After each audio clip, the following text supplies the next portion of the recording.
खाद्य विभाग के संरक्षण में गरीबों का राशन हड़प रही सेल्समैन। ग्रामीणों और सरपंच ने कलेक्ट्रेट पहुंचकर कलेक्टर से लगाई गुहार। पन्ना जिले की कुछ शासकीय उचित मूल्य की दुकानों में राशन की कालाबाजारी थमने का नाम नहीं ले रही। ऐसा ही मामला शासकीय उचित मूल्य दुकान ककरहटा का बताया जा है, जहां लगभग 3 साल से लगातार खाद्यान्न वितरण में धांधली की शिकायतें सामने आ रही हैं। कार्यवाही नहीं होने से महिला सेल्समैन वर्षा राजपूत के हौसले इतने बुलंद बताए जा रहे हैं कि विरोध या शिकायत करने वालों के खिलाफ फर्जी एफआईआर भी करवा दी जाती है। 6 फरवरी 2024 को सरपंच रामकरण राजपूत के साथ लगभग सैकड़ा भर ग्रामीणों ने कलेक्टर कार्यालय पन्ना पहुंचकर अपनी फरियाद सुनते हुए बताया कि 5 साल से वर्षा राजपूत के द्वारा उचित मूल्य की दुकान का संचालन किया जा रहा है। कुछ समय तो सब कुछ ठीक चल रहा था, लेकिन लगभग 3 साल से अनियमितता और धांधली चल रही है।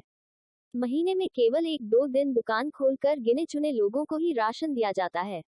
अन्य पात्र हितग्राहियों एवं बीपीएल पर्ची धारक को राशन नहीं मिलने से कई दाने दाने को मोहताज हैं।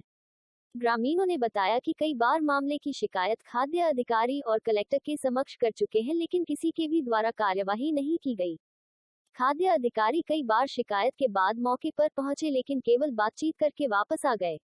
सेल्समैन वर्षा राजपूत के द्वारा अब शिकायतकर्ताओं को ही प्रताड़ित किया जाने लगा है।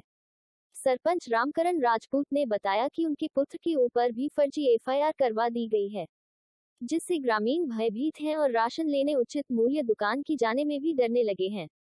कलेक्टर को शिकायती आवेदन सौंपकर अति शीघ्र मामले की जांच और कार्रवाई की मांग की है। ज्ञापन के दौरान कलेश बाई राजपूत और रामकरण राजपूत सरपंच के साथ लगभग सैकड़ा पर ग्रामीण उपस्थित रहे।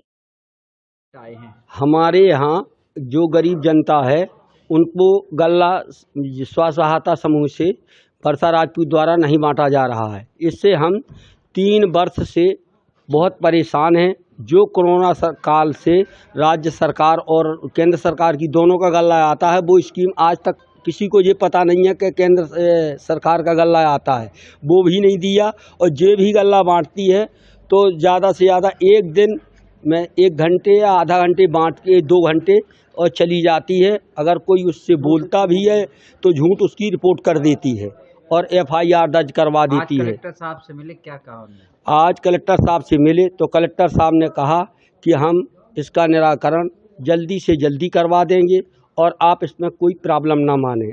शिकायत भी करती है। और यार एक गरीब जनता हमारे यहाँ घर पहुँची, जनता घर पहुँची तो गल्ला मांगने के लिए। तो मैं घर में नहीं था, तो 2-4 गरीब या 10-15 गरीब आदमियों के साथ मेरा बच्चा को वहाँ जहाँ गल्ला बच्चा था वहाँ लेवा गई।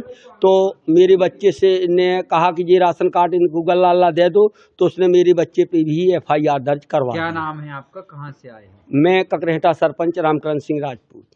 महिला स्व सहायता समूह द्वारा उचित मूल्य दुकान संचालित होती है। पूर्व में भी इस उचित मूल्य दुकान के संबंध में कुछ अनियमितताएं मिली थी, जिसमें प्रकरण एसडीएम न्यायालय में विचाराधीन है। क्योंकि वो हाईकोर्ट चली गई थी तो हाईकोर्ट से कुछ टेम्परेरी उनको रिलैक्सेस मिला था। पुनः एक संज्ञान में कल ही ये आया है कि वहाँ वितरण में कुछ अनियमितताएं हो रही है। तो जैसे ही कलेक्टर महोदय के संज्ञान में आए तो तत्काल उन्होंने दल गठित किया। एसडीएम साहब की अध्यक्षता में दल गठित हुआ, जिसमें एसडीएम साहब गुनौर हैं, वहाँ के फूड इंस्पेक्टर हैं, कोऑपरेटिव इंस्पेक्टर हैं और एनआरएलएम के जो ब्लॉक के मैनेजर हैं। ऐसे 4 सदस्यीय और संबंधित तहसीलदार हैं। ऐसे 4-5 सदस्यों का दल बना हुआ है। आज वो जाँच करने गए और जाँच में जो भी तथ्य निकल के आएंगे, यदि उन्होंने अनियमितता की है वितरण में, तो बिल्कुल उसमें जो भी नियमानुसार पीडीएस कंट्रोलर जो हमारा 15/2000 प्रभावशील है, उसका उनको उसमें कार्रवाई करेंगे। क्योंकि ग्रामीण क्षेत्र में उचित मूल्य दुकान के जो आवंटन अधिकारी है वो संबंधित एसडीएम्स होते हैं, तो एसडीएम न्यायालय इस तरह से वो कार्रवाई होनी है। जो भी तथ्य निकल के आएंगे उसमें निश्चित तौर पे एसडीएम न्यायालय से उसमें त्वरित कार्रवाई होगी।